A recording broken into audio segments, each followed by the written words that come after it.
আসসালামু আলাইকুম। তো চলে আসলাম একটি ক্ষীরার বাগানে। তো প্রিয় দর্শক, বর্তমান সময়ে এই শীতকালীন সবজি এবং ফল হিসাবে কিন্তু ক্ষীরা সকলের পরিচিত। তো আমাদের দেশের একবার দেশীয় একটি ফল ক্ষীরা। তো অনেক পুষ্টিগুণ সমৃদ্ধ এই ক্ষীরা। তো আমরা ইন্টারেস্টিং যে তথ্য যেটা আপনাদের জানিয়ে রাখি, এই ক্ষীরাতে কিন্তু প্রায় 70% রয়েছে পানি।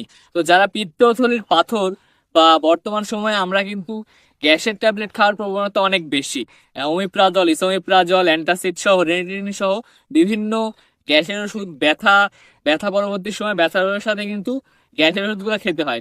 বাচ্চারা আমাদের খাদ্যাভ্যাসের কারণে গ্যাসের ওষুধ একেবারে আমাদের ডেইলি রুটিনের মতো একটি খাবার হয়ে পড়েছে।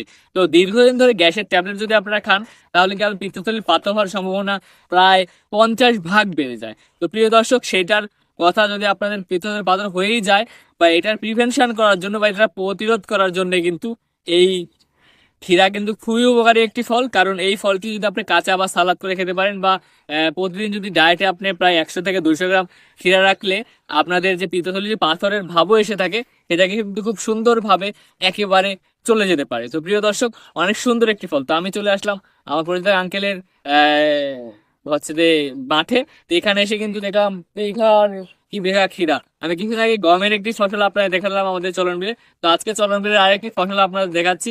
আমরা কিন্তু সচরাচর ক্ষীরা গাছ দেখি দেখি না, কুমড়ো জাতীয় লাউ জাতীয় ফসলের মধ্যে কিন্তু এটা পড়ে।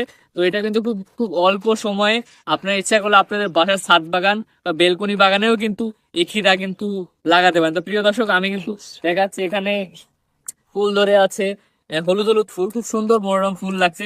তাছাড়াও কিন্তু ছোট ছোট ক্ষীরাও এখানে দেখা যাচ্ছে, কিন্তু আমার খুব ইন্টারেস্টিং লাগলো। তো আমার হাতে একবার পরিপক্ক ক্ষীরা। তো ক্ষীরা কিন্তু একটু ছোট থাকতে কিন্তু মানে তেতো লাগে, বড় হলে কিন্তু আর পুরো মিষ্টি একটা সুমিষ্ট একটা ফল।